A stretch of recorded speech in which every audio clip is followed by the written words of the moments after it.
Hello बच्चों, let's start the question. Virion is, virion क्या है?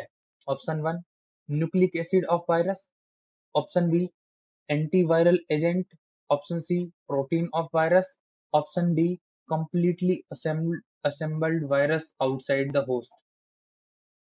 तो देखते हैं यहाँ पर वायरस का जो न्यूक्लिक एसिड होता है, सबसे पहले अपन बात करते हैं विरियन। ये विरियन जो है, वायरस और विरियन में क्या डिफरेंस है? वायरस जो होता है उसकी सिंगल यूनिट को विरियन कहा जाता है, और इस वायरस को अपन दूसरे तरीके से भी रिप्रेजेंट कर सकते हैं, इसको लिख सकते हैं virus is a nucleo protein particle. Virus के लिए क्या कहा जा सकता है?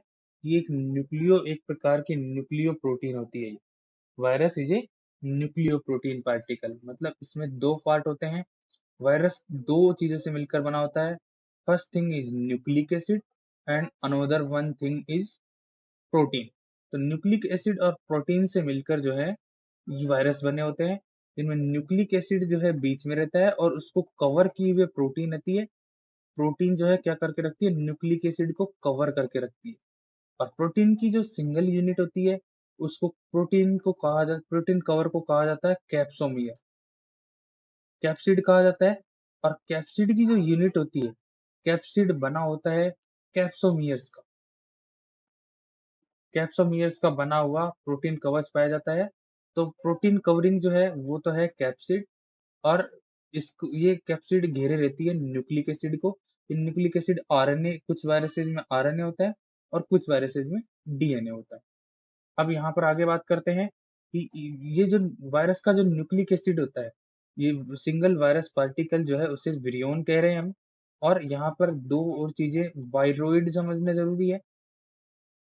ये वायरोइड क्या होता है और प्रियोन क्या होता है ये समझना जरूरी है।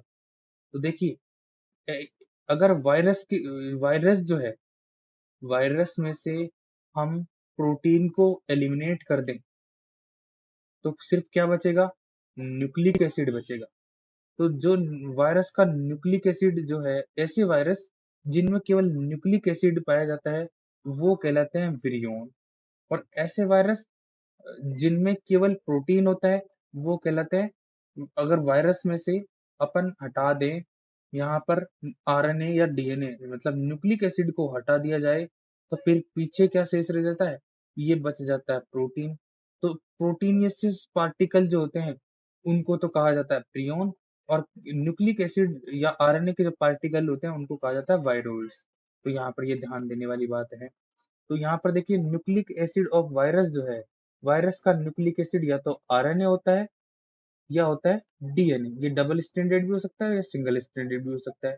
जब ये अकेला हो तो इसको कहा जाता है वायरोइड। वायरोइड जो है इनफेक्शियस आरएनए पार्टिकल होते हैं मेनली, इनमें प्रोटीन कवर नहीं पाया जाता। तो ये विरियन नहीं कहलाता, ये वायरोइड कहलाता है। वहीं एंटीवायरल एजेंट की बात करें तो ऐसे एजेंट जो वायरस के अगेंस्ट काम करते हैं वो एंटीवायरल एजेंट कहलाते हैं, एंटीवायरल एजेंट कहलाते हैं। ये भी ध्यान रखना है। जैसे हमारे एक प्रोटीन बनती है वायरस इन्फेक्टेड सेल्स के द्वारा, इंटरफेरॉन। ये इंटरफेरॉन प्रोटीन जो है वो किसके द्वारा बनती है? इंटरफेरॉन जो होते हैं ये सिक्रेट किए जाते हैं वायरस इन्फेक्टेड सेल्स से, और ये क्या करते हैं? वायरस इन्फेक्टेड सेल्स से सिक्रेट होने के बाद नियर बाई सेल्स तक सिग्नलिंग का काम करते हैं, और उनको सिग्नल प्रोवाइड करवाते हैं कि नियर बाई सेल वायरस से इन्फेक्टेड है, तो उनको बचाने का काम करते हैं। ये एंटीवायरल प्रोटीन है। तो ये एंटीवायरल एजेंट है जो वायरस के इन्फेक्शन को रोकने में काम आती है। तो वही बात करें प्रोटीन ऑफ वायरस, वायरस का जो प्रोटीन होता है उस प्रोटीन को कहा जाता है प्रियोन। अब वही बात करें completely assembled virus outside the host, host के बाहर जो कंप्लीटली असेंबल्ड वायरस होता है जिसमें कि आरएनए भी हो, और आरएनए या डीएनए हो और प्रोटीन हो, न्यूक्लियो प्रोटीन के रूप में जो पार्टिकल होता है उस पार्टिकल को कहा जाता है विरियन। तो इस क्वेश्चन में जो एकदम राइट आंसर होगा वो होगा option d, completely assembled virus outside the host is also known as virion. Option d right answer हो जाएगा। All the best.